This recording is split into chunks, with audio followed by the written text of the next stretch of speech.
see all of you who I do know. And also, I'm really excited to get to know those of you who I have yet to meet. Real quick, I'm the founder of a company called Workit, which was developed during Techstars' Workforce Development Accelerator. And having spent a lot of time thinking about like the future of work and learning, working with a lot of companies that are excelling in that space, one of the things that I just got excited about, and it actually came out of a personal experience that I'll relay real quick, was essentially like peer-based learning and cohorts and sort of the power of community. And so during a couple of years ago, I got Lyme disease, and I ended up finding out that the fastest way to learn and grow and heal was in a peer learning group. It was better than the doctors I was seeing. It was better than the experts and consultants I was hiring. I was able to get a lot of information from out on the internet and from those people, but the people who were actually practicing and implementing the different tools were the most helpful to me. And so it was in the spirit of kind of wanting to build community. Colorado was home for me, and I came back during COVID. So we're really passionate about like peer learning. We're passionate about community, passionate about Colorado technology. And so we've started with community for product managers. And as a lot of you know, the role means a lot of different things to a lot of different people in a lot of different contexts. And it often though has the distinct experience of being a lonely job, even though you're surrounded by people and stakeholders. And so whether you're, you know, a single PM at a small startup, or whether you're over at Stripe like Kelly, you know, there's always things to learn and be surrounded by peers. And so for those of you who are interested in going deeper with us, we do peer learning cohorts. We're doing our first one kicking off at the end of September. So applications for that are due by next Tuesday. And that's just, you can go to workithq.com to check that out. For today though, we're really excited. Adam Tornes, who you see in the orange shirt, is with us as a representative, not only of Twitter, but of Colorado Product Foundation. So he's someone who claims he's not an expert moderator, but he's definitely an expert community builder.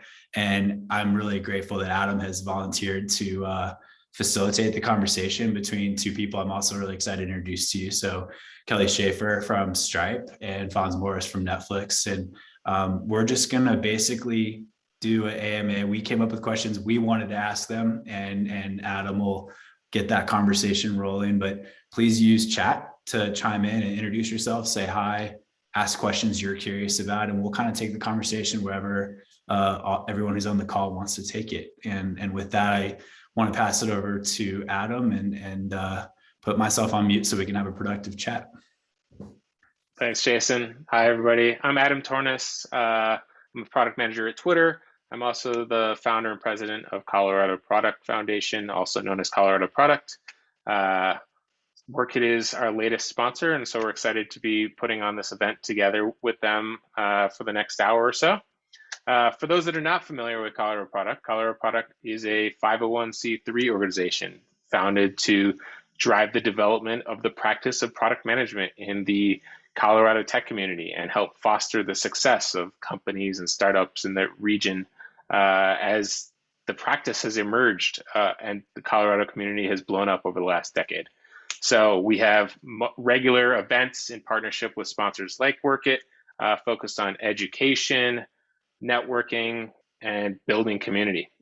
We also have a Slack community and other programs and resources that we provide for that product management community in Colorado as well. So we're really excited to welcome those of you who are new and welcome back those who we've had at our events previously.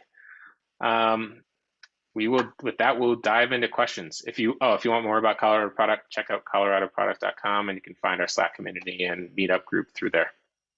So first question I had, well, before I actually dive into questions, Kelly and Fonz, could you please give a little background and introduce yourselves for the group? Start with Kelly. Sure. Okay. So I'm Kelly. I am currently the lead of enterprise product at Stripe. So Stripe is a financial infrastructure company, and our goal is to increase the GDP of the internet. So basically helping businesses move online, which during COVID has been extremely important. So I have been certainly keeping busy. I worked at Google in product management before this, leading growth at G Suite, which is Gmail, Drive, all of those products you know, and then also did some cool emerging tech work with AR and VR and computer vision. But I'm not a long time product person, so also happy to talk about what it's like to transition into PM over time, and really excited about meeting all of you. I'll hand it over to Fonz. Good afternoon. I'm Fonz Morris, lead product designer at Netflix. I work in the growth space. So Netflix is split into two teams, non-member and member. Member is what most of you are probably familiar with, because once you log in, you don't log out anymore. But before you logged in, you were in my space, which is log in, sign up, and just converting users. We recently just hit 210 million users. We're trying to get to 500 million. So that's what I spend my days trying to figure out how to convert more people to sign up for Netflix. Prior to Netflix, I was the lead growth designer at at Coursera, which is an online education platform. I'm a self-taught designer, so that situation was just amazing for me. I'm also a proponent of online education. So it was important for me to be able to work at a company that I'm passionate about. And prior to that, I've done 2 startups, and I've worked at a bunch of companies. I had a design agency. So I can talk about product until the cows come home, but I'm really proud to be here today. Thanks for the invite. Thank you both. So Fonz, we'll start with you since you're off mute still. Can you tell us about your journey in product and how did you get to where you are today? Great question. I saw that in the pre-read. So I'll keep it simple so I don't hog up all the time. I've always been a designer, honestly. I grew up in New York City, so I was always exposed to architecture and exposed to just amazing design all the time. That led me into wanting to become an architect, but I ended up deciding to go to school for computer science. And when I was in my last year of college, my university opened up a multimedia lab that they furnished with all Mac and PC equipment. And I just moved into the lab pretty much every single day and taught myself everything that I could to be able to start a design agency. And then that's where it just grew. One of my clients ended up acquiring us, putting up the angel funding for us to build our first product, which was a content management system. And then I just started to go in between entrepreneurship and corporate America back and forth. As I got a little older, I got married, I have a daughter, so I chose to go into corporate America because of the stability, but I still am an entrepreneur by nature and by heart. So I talk with a lot of startups, and I love just trying to help educate people in the space because I just love it. So passion is how I got to where I am, honestly. Passion, risk-taking, and just making an opportunity for myself, even where there might not have been one. I think Fonz and I have some things in common, although we haven't worked at any of the same companies or anything like that. Not yet. Not yet. Yeah, I've had honestly a bit of a wandering path into products. So I'll kind of tell you the wandering path and then what some of the themes are, which I think are similar to Fonz in some ways. So I am most excited about starting new things. So I've worked mostly as an entrepreneur and intrapreneur, including started a little company in college that really sparked my interest in starting new things. So I first worked for a management consulting firm, which taught me a lot, but was not my life's passion. Then moved to South Africa and helped start up a nonprofit there for leadership development for students across Africa, which was incredibly inspiring, still the most inspiring thing that I've done, but also wanted to build things that were more sustainable beyond nonprofits. Then went to business school, started another company, went to IDEO, which is a design agency. And there I started companies for large companies that didn't know how to innovate quite as well as they used to. And then switched over to PM and went to Google, and now onto Stripe. And for me, some of the common threads have just been enjoy starting new things and building teams.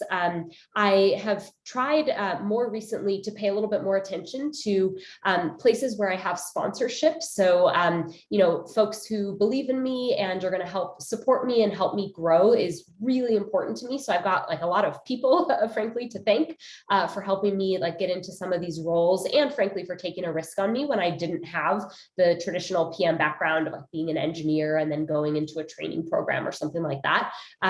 Yeah, so wandering path, but I'm a big proponent of people who have like a variety of skill sets in their background. I want to follow up something you said, Kelly, and I'd love to hear Fonz's perspective as well. Like, how often do you rely on your peers and mentors for feedback, ideas, and your personal and professional development? Me or Kelly? Kelly? Why don't you go first, Fonz, and then we can go back to Kelly. Just all the time, like every day, like all day. I don't want to be the smartest person in the room. I don't think I'm the smartest person in the room. And I think I grow better, of course, by getting feedback from people other than myself. So I'm one of the type of person who easily have a one-on-one to talk about career growth, or I share all of my work as soon as I have something worth sharing, because design is such a collaborative space.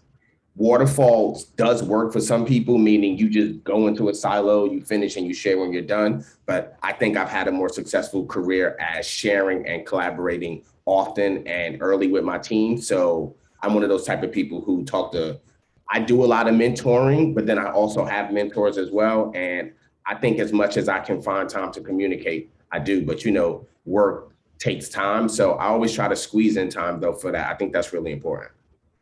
Yep. Yeah, I feel pretty similarly, although I'd say if you asked me 10 years ago, I would say, oh, I actually wait until I have the perfect thing, or, seemingly perfect thing. In the meantime, I'm like extremely anxious about how I have to make this thing perfect before I can get any feedback. And I think as I've gotten, frankly, like more confident and more mature, I've realized like, hey, actually sharing that skeleton of the strategy with 5 people first to get some input makes it so much better. And frankly, like easier to put together, better outcome, faster. And also, it's good to have buy-in from people along the way. So definitely ask for feedback from peers and like folks in different orgs a lot. There's one like nuance though I'll mention. When I want feedback from someone who is like way more accomplished or senior than me or insanely busy, I do try to think, and I'm curious, Fonz, like what your mental model for this is too. I try to think about like, hey, what is the thing that they can help me with so that we have kind of like a mutual goal we're going after? Because I have been asked by some folks for advice when it doesn't seem like they're really targeted or they know exactly what they want from me. And so I try to make sure like the really senior person is very well set up to help me. And I've really framed it and thought about it in advance. Fonz, I don't know if you have any like tips for how you handle those conversations. Yeah, I mean, clarity is key, and you should know what you want out of the discussion before you have the discussion, because like you said, people are busy, as well as, let's say you do get a chance to talk to the founder of Stripe. You want to waste your 30 minutes talking about something off key, or do you want to go in there as strong as possible, knowing what you want out of it, as well as maybe you just want to introduce yourself. So this is just more of a personal branding thing. That's fine. Whatever you want. I just think you should really have your ducks in a row before, because you don't know when you may have that meeting again. So just make sure that you understand that before you schedule it. And then I think you'll always come out with a better result from the meeting, Kelly. Like, I agree with you on that. Awesome. Thank you both. Got a question from the group of what tips do you have for influencing teams and leadership teams when you have no real power or influence as a product person or somebody in product? I can comment on this one first. Go ahead. I very much relate to this. Like, I think as a PM, you just have to accept like you are an influencer versus like an official authority figure in many cases. And even when you're like pretty senior, PMs don't usually have massive teams. Usually the engineering team is, 10 times as big or whatever. So it's just like a different role than a lot of other ones. Some like pretty like tactical tips. One, which is really obvious, but hard to consistently do, is to make sure you're thinking about like, hey, what does this team care about? What's on their goals for this quarter? How do you make sure that, you're addressing those? And then I think like telling a story that shows how both teams are going to win together if we work on this together, or how it meets one of their overarching goals is usually the way to go. The other thing, I do is just like be really upfront that I need help from your team, like, and this is how you can help me, and not try to like play any games around what I'm asking for, but just be really direct, like, hey, here's how I think we can work together. And I found that you know, when people feel like you're a good partner to them and you're willing to help them too, they'll often, you know, go around the official avenues to make sure you help, you know, get the thing done that you need to. But also recognizing like sometimes, and I think this happens more and more over time, you're actually going to have to make the call. Like the thing I'm asking for is actually not as important as the thing they're currently working on, and doing what's best for the company overall is a thing that I think can be really helpful to show as a leader that you recognize like your thing is not necessarily the number one thing for the whole company at any given time. Anything you want to add, Fonz? I would say consistency is really important if you want, like if you're in an org that has a lot of people, yes, it's going to be hard to stand out immediately, right? But you know what? We all know what happens when you have a lot of people on the team. Over time, you start to see those superstars shine. How is that? Most of the time, they're showing up to every meeting, they're engaged, they communicate well, they support their team, they're genuinely nice people. When you start to add all of those ingredients into your pot, I just feel like you're gonna stand out more. So I don't think there's one specific thing you can do. One thing that I've done is I don't only participate in things that's related to design, because everybody's not in design, everybody's not interested in design. But when you think of social justice type of programs that your company may have, when you think of other different ways for people to learn about you and learn things that you're interested in, that's how you start to at least stand out amongst the masses if there are that many people. But the basics, like I said, is I think being a great teammate, showing up, giving 150% every day at work. And that's not whether or not you have the right or wrong answer. That's not important. What it is if you had the right answer, you're able to explain it and help bring the team along. If you had the wrong answer, you're curious to figure out why it was the wrong answer. And you're also interested to work with your team to try to figure out that right answer. So I think you gain influence by not only just necessarily hitting a home run on one specific project, but I think just always being that consistent, reliable teammate that everybody knows they can go to Kelly whenever they have a question about this, because she always makes herself available. She always gives great answers to questions. She's always supportive. And I think those are the secret things that people don't really understand that actually help you get influence and gain influence, because people got to like you for you to have influence. And the things that I said, that's how you start to build relationships with people that might be a little stronger and deeper than just, oh, this is an engineer on my team, as opposed to, you know, them on a first name basis. Y'all may have some kind of relationship. So when things come around, they'll most likely want to help you a lot faster because you're their friend as opposed to just a coworker. Yeah, and one of the things that makes me think of is, I think in the workplace, a lot of there are a lot of like personal aspects to liking someone, but a lot of liking a coworker is actually about respecting them and having them be consistent and deliver great work. And so one of the things that I used to have a hard time with was like, oh, do I want to be nice to this person, or do I want to tell them like a hard message? And actually, like, those things are not in conflict the way that I used to think that they were. Instead, like, people really respect and appreciate when you give them hard feedback, or when you've like brought up a challenging question or highlighted a trade-off that the team needs to make. Like that I think is what like gets you into that bucket of the person who I will always help because they dealt with a really tough situation in like a pretty graceful way, even if you weren't always necessarily being nice in like the traditional way of just, you know, doing what anybody asks or saying yes to everything. Mm-hmm. I agree with that. Adam, I'm curious too, like I mean, you're in like a very similar boat. What are some of your tips? Right, I forgot about that. Yeah, you turning it back on me. We said we weren't going to do that. I would agree with a lot of things you said. I think being authentic is huge. Being consistent in your approach and like how you treat people is huge. I think something that I've learned is like it's it's kind of consistent, but like delivering the same message over and over again, or practicing your message and delivery goes a long way in terms of building trust and alignment from your teams. Just like clarity obviously is huge too. Yeah, put me on the spot, Kelly. I wasn't ready for that, but I appreciate it. Kelly, I know I have a follow-up question for you, Kelly, and Fonz, but it's related to this like influence topic. This was from the group, and so I'm going out of order. I will come back to other questions, but this is related.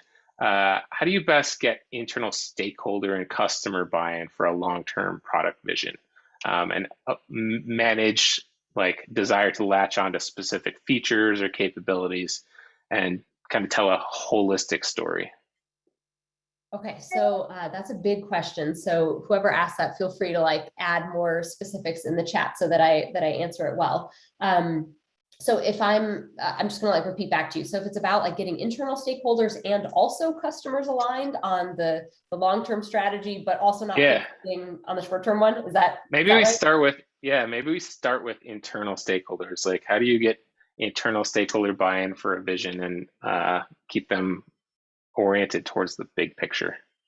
Yeah, I mean, for me, this varies a lot on the state of the company and like the situation. So for example, at Stripe, because we're growing like insanely quickly, people are actually so eager for someone to just lay out like, what are we doing in this space, that I haven't actually found that much trouble getting buy-in. I've more found trouble just making the time to like actually put it together and make sure I've like included everyone.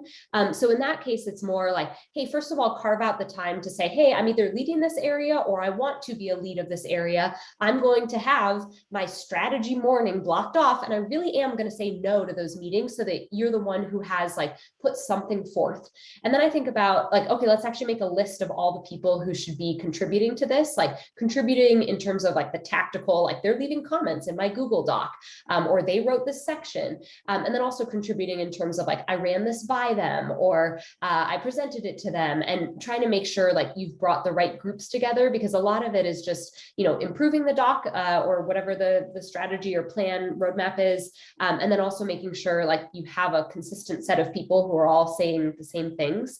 I think it gets trickier in other situations where, let's say when I was at Google, we already had a lot of existing products, and so if you wanted to put together a pitch for a brand new product, it's just going to be like a little bit different to say like, hey, let me rally the troops to do something wholly new that we didn't even have on our radar a few months ago. So that's like a bit of a different scenario. And then in terms of making sure folks aren't like so fixated on the specific like feature that they want, and they think in the broader terms, I think it's more about like, hey, what's the exciting vision that we'd all be like really proud to work on, and that will keep us going when we have very bumpy times ahead on any one of these like specific deliverables. Fonz, you want to add anything? I mean, I had a lot to say until Kelly went. So I plus on a lot of the stuff that she said.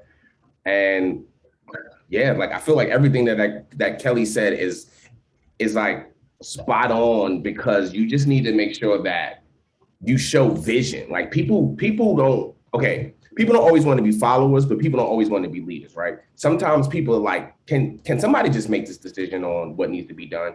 And then if you can make that decision and you're unbiased about that decision, you're educated about that decision, you've spoken to the right people, like Kelly said, so you're confident in a decision that you made, those are the things that are the ingredients, once again, for a leader. So I think it's about being able to understand the space, understand the problem that needs to be solved, demonstrating that you understand that, and then being able to take it to that next level to show what is it going to take to solve that. You know the teams that you need to talk to, you understand the timeframes, you understand how this correlates to the business goals, and just being able to button all of that together and communicate it to your team to rally the troops. At Netflix, we actually start with just test specs, honestly. Everybody can come up with an idea. Yes, it's along the lines of what Kelly said, where we don't want you to always come with a overly innovative idea that's not in line with what we're doing. We're not against that. That might not see the light of day, opposed to if you come up with an idea that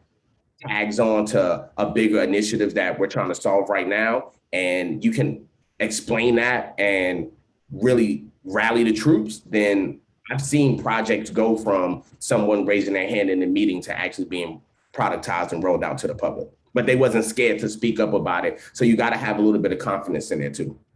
Yeah. One of the things I would add, just kind of trying to distill down some of the challenges that might be at the root of this question, is like really focusing on the vision, not the roadmap. Like, what is the outcome we're trying to achieve, or the common goal that serves all of us that you're working towards, versus like the outputs that are going to get you there, and always leading with that vision and goal versus like what we're going to build. Let's see. Got a couple, again, pretty broad questions, but these are related to releasing product. What are some of the common pitfalls or challenges that you found in teams and your own experience in releasing product? And yeah, let's start there. Let's start with Kelly, and then Fonz, I'd love to hear the design perspective on this question too. Yeah, I'll be honest, I think I've faced every possible challenge with releasing product. I'll try to like think about what are the ones that I didn't anticipate properly that created like some issues that I wish I had thought about earlier.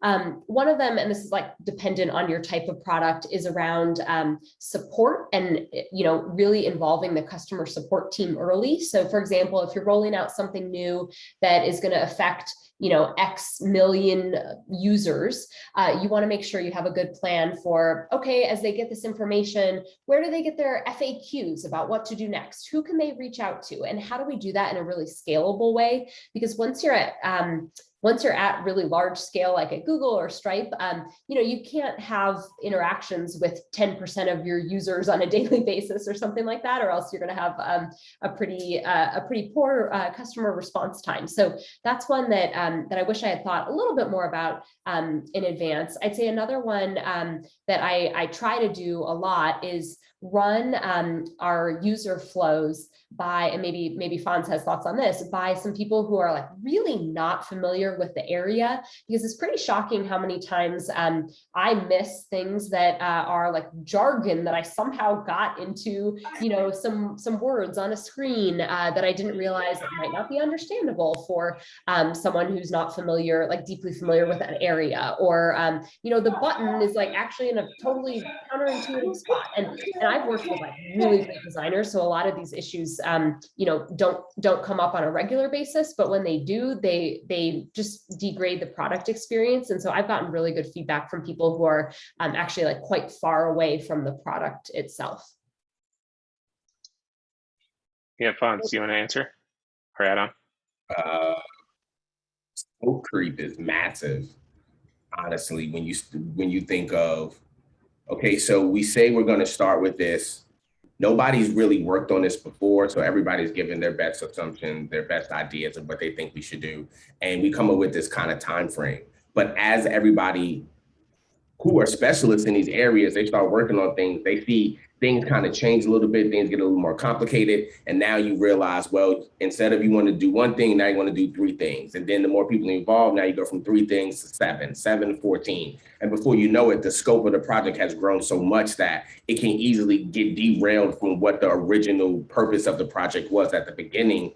And that's why you need leaders and you need project captains on the team to be able to make sure everybody stays focused and we keep the expectations level set across the team. Because also something that I see is misalignment on teams. I see that happen a lot. Design thought we were going this way. Engineering thought we were doing this. Product thinks we should do that. Everybody heard different things in the meeting. So the communication is important as well. So you'll be surprised how those generic things will completely roadblock a project. So what we try to do, honestly, is just over communicate to prevent these things from happening. We have a lot of bigger squad meetings where there's too many people in the meeting, but then we have the smaller meetings where it's just the people that's working on specific projects. And we do that to try to foresee any issue that may happen. But I would honestly say scope creep is massive. And then another one is just the business goals don't always align with the product goals.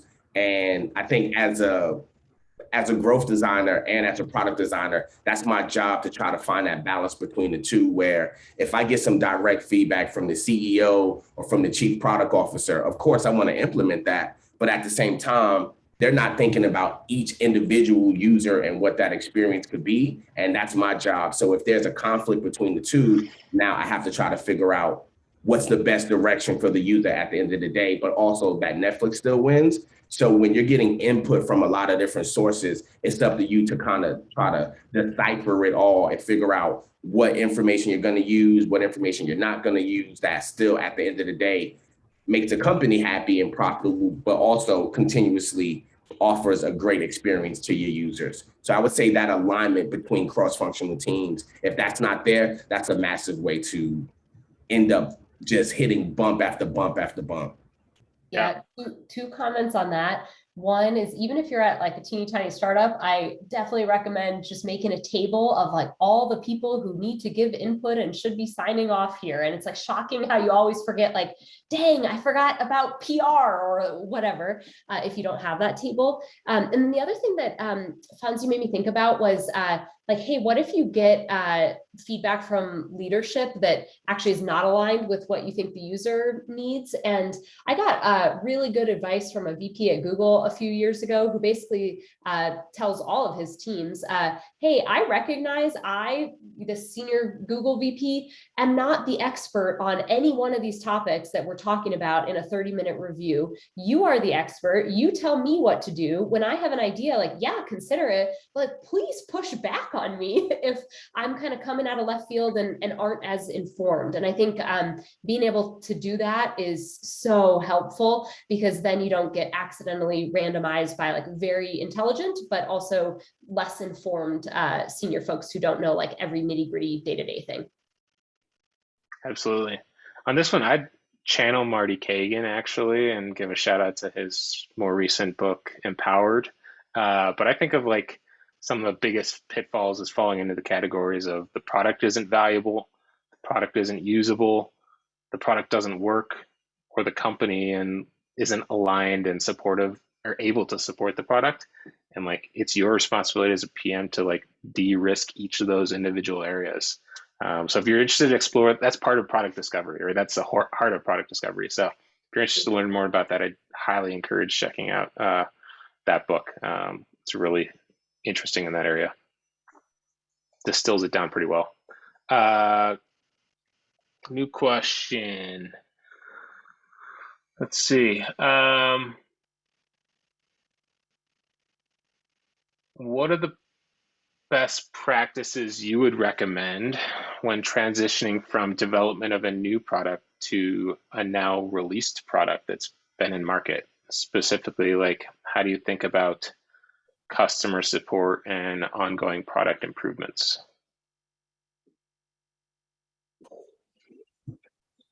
Fonz, do you have thoughts there?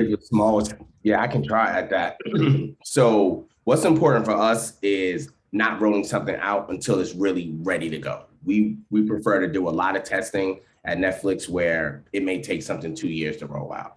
And we're fine with that, because what we can't do is roll out a bad product. Netflix is one of those brands that we're always in the news no matter what. So, and when it's something that's not favored, we can easily go trending like in the snap of a finger. So what we do is we test a lot of stuff, but we also try to get that MVP out the door. But while we're building the MVP, we're shelving certain things that we may feel are good ideas, but aren't mandatory for this first rollout. And then we rely heavy on our data science team to give us results after the rollout. And then if that test does well, we'll decide, do we need to make any more tweaks to it before what we consider as being productized? And that's where we roll it out to all of our users. So, and then after we roll it out to all our users, we have something called a postmortem, where we all get together to talk about things that went well, went bad. And then that's where we also develop what our roadmap is, or our backlog of future things that we may want to enhance. But then, similar to the question that Leah asked, it ends up being about prioritization of, well, are these nice to haves or are these mandatories? And then also, how big is this project to where does it require multiple engineering teams to make and edit? And if so, then that's not going to happen quick. If it's a smaller size project, then once we can get the resources together, we'll always try to tweak things and make it better. But the most important thing for us is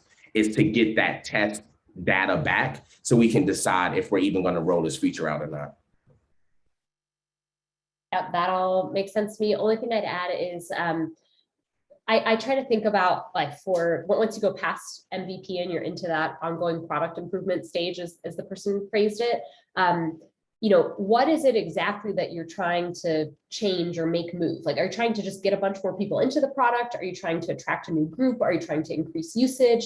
I think sometimes what happens is you have this like infinitely long wish list of things you could do, and a tough job prioritizing those. And so I think if you're crystal clear on, like, okay, now we want to really increase adoption, or now we really want to increase daily active usage, or whatever it is, then it's a lot easier to prioritize those and like bundle it into, okay, V2 includes these feature improvements and we're trying to drive to this change. Awesome. Well, we've just covered a handful of more tactical execution focused questions. I want to take a hard turn towards some career focused questions. As you both have moved through your careers, what were some of the reasons you moved on to the next opportunity, and how did you know it was the right time for a change? Fonz, you're unmuted, so we'll go to you first. Oh, I should have been so back. I mean, it's various reasons why I've left companies. I left Coursera because I went to a networking event and I met somebody from Netflix that asked had I ever thought about working at Netflix. I wouldn't say I had one foot out the door at Coursera, but I'm always thinking about career growth and a better opportunity. I think personally, as a whatever field you're in, you should be able to determine when you hit the ceiling. And I think hitting the ceiling is one of the major reasons why somebody should leave a company, because upper mobility is super important. I also think culture is almost equally as important as upper mobility, to where if you've been at a company a long time and you've seen new leadership come in and the values have changed and it's not the same place that you wanted to work at originally, that's the reason why you should leave a company, or you could leave a company. I left one company because it was a startup. 2 different startups that I started, we ran out of funding. So I didn't have a choice. I mean, I could have hung around, but I had bills to pay. And another job that I left, it was, we moved to a bigger office and spent too much money and half the product team got laid off. So sometimes you leave a job for positive reasons that you can control. Sometimes they're for things that are out of your control. I think that's why you should always at least be aware of what's going on in the industry. You should always be trying to grow your network, and you should always be thinking about what's next for you, or your goals and dreams, which are positive things that you should be doing anyway.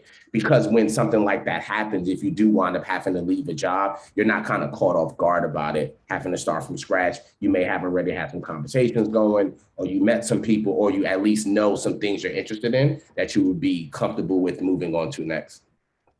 That's really good advice. And also, I think a good reminder that if you do end up leaving a job for reasons that you feel like are negative, that is in no way a death knell for your career or your opportunities or anything like that. I think it's probably really common for folks in like any field, much less tech, to have that happen several times in their career, where like something went a little off the rails, and like you can absolutely recover from that. So if anyone's in that position, like don't worry too much. The way I think about it is I want to leave a job because I'm being pulled towards something new, not because I'm like running away from something. So if you are running away from something, you just want to make sure there's something good pulling you as well. Like it's necessary, I think, to make sure you feel pulled, because otherwise you're just going to be unhappy in the new job. But like, to get really specific, like what are some things that have made me excited to try something new? One is just like pure interest. Like, is there something I'm thinking about that I can't stop thinking about, and I really want to go into this new industry, or I really think I could make a big impact, and I keep on bringing it up with all my friends, or I keep on bringing it up with my husband at dinner or whatever. It's like, hey, pay attention to those signals. Other stuff, I'm like a big proponent of following people, not to the extreme extent of like someone that you like working with, go do whatever they're doing next, but to the extent of like, hey, if there's someone who's like really willing to make a bet on you and give you a much wider scoped opportunity, like pay attention to that, because those don't come around on a daily basis, at least, not for most people I know. So that's a big one. And then I think it's also just like, what do you want to learn next? I'm really excited at Stripe to be at a place that's like at massive growth at the moment, because I haven't been at a place that doubles in headcount every, X months or years until now. And I'm learning a lot about building a team in that environment. Adam, this might be a good one for you too, because not to cold call you if you don't want to answer this one, but I'm curious if you have any tips for folks. Yeah, everything you two said resonates with me. Like, I've been at Twitter for a long time, so like, I've been there 7.5 years. So I think things you've mentioned resonate for sure, like knowing when you've hit your ceiling, or working with people that you want to work with. Like that's what's kept me at Twitter first and foremost. Even when we've kind of hit ceilings, like eventually I've broken through ceilings or new opportunities have come. So what you two both said definitely resonates with me and my experience too.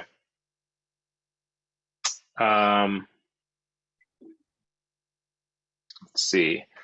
So Kelly, you in particular have kind of, you two Fonz, but in particular have navigated a non-traditional route into product. What advice would you give for somebody that, in terms of building their brand or building their portfolio resume, to shift into product or follow that non-traditional path?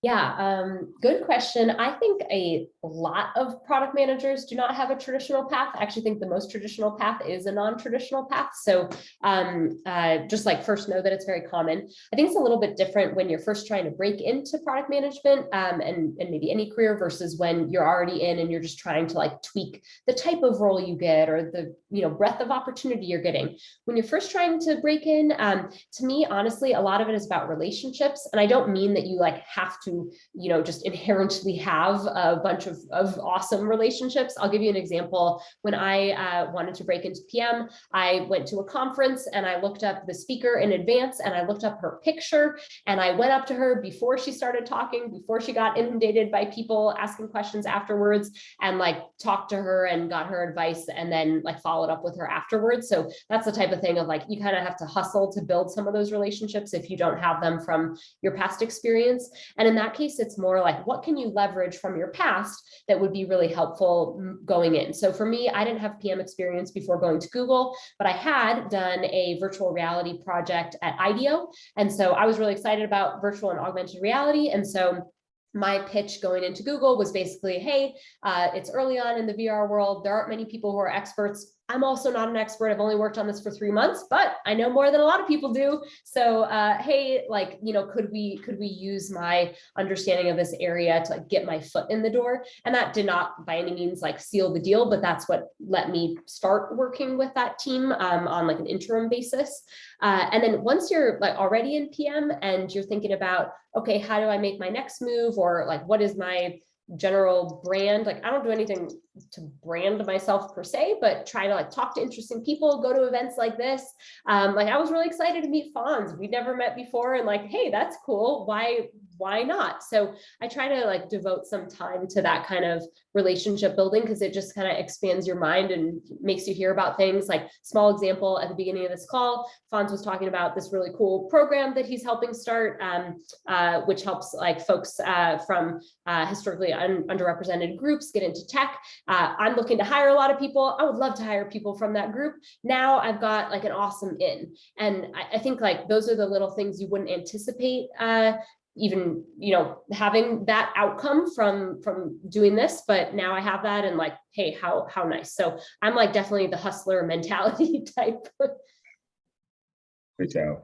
I mean, once again, +5 to what Kelly said. I think the networking is extremely important, but I think finding something, and I hate to sound cheesy like this, but finding something that you're so passionate about, because it's that passion that gets you through the good days, and it's that passion that gets you through the bad days. I think you could probably learn a little bit of PM and get a PM job somewhere, but if it's a dead end job with a company that you're not interested in and you're solving a problem that you're not really, that you don't want to solve, is that really a win? I think when you take the time to sit down, whether you got to go for a walk, whether you want to do research, whether you want to watch a movie, however you get into your zone, find that product that you're so interested in that it doesn't matter if you get the job now or not, because that passion is just, it runs so deep. And then when you do that, you'll start to go to different events. You'll start to meet people. People will start to say, wow, you're really interested and knowledgeable in this area.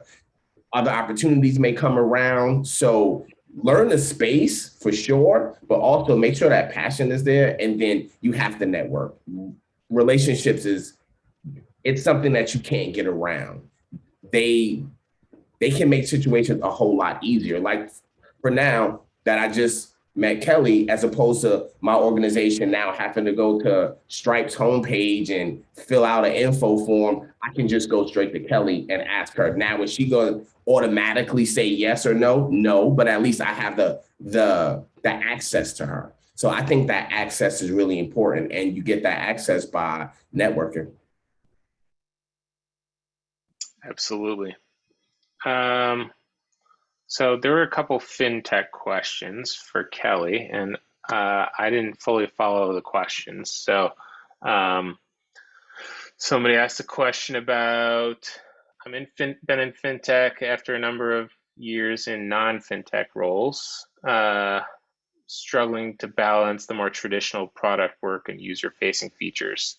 Is the person that asked that question still here? And if so, do you want to unmute and ask your question in a more effective way than I can? Yeah, sorry, that was me, and I already regretted the phrasing after I put it in. It's hard for me to put together, but yeah, I'm still relatively new to fintech, and there's all the stuff that we do as PMs. But on top of that, I'm also this the subject matter expert in this space that's new to me, and I'm sure this is true for everybody in health or any other space where you have this sort of industry vertical.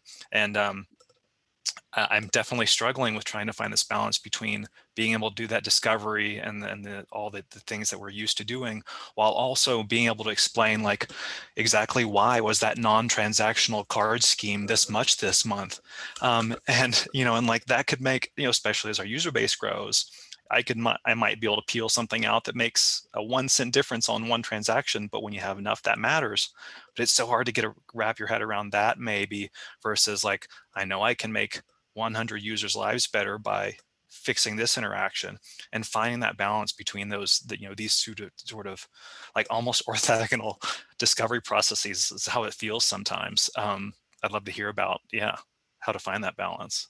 Yeah, can't say that I have fully found it. I will say that getting into payments infrastructure has been a whole new world for me. I've only been at Stripe about 9 months, so I'm also new to fintech. I literally read the textbook on payments infrastructure. Like I have a payments infrastructure textbook that I read because I'm like, this is not like an intuitive thing where you just understand how all this stuff works. So I think part of it for any industry, not just fintech, is like, how do you be a student of your industry and realize like, hey, even if you're getting hired into like an experienced PM role, there's gonna be a lot of new stuff to learn. And like, how do you do that? Just like when I was interviewing for PM for the first time on the subway in New York, I would watch YouTube videos about like coding interviews and stuff like that. And yeah, I felt at the time like a semi-accomplished professional who felt kind of silly watching YouTube videos on the train about something basic, but like that's what I needed to do. So that's what I did. So that's part of it, is just like, hey, be a student.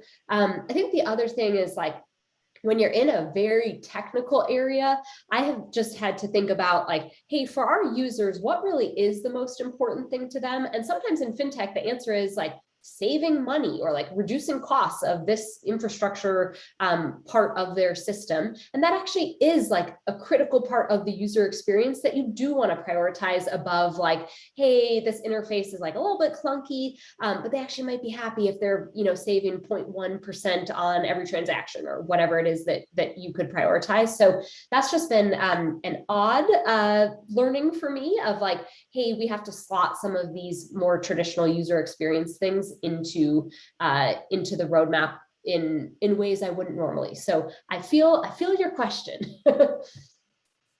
and I don't have a perfect answer. Thanks, Kelly. So we're going to ask one more question and then wrap up.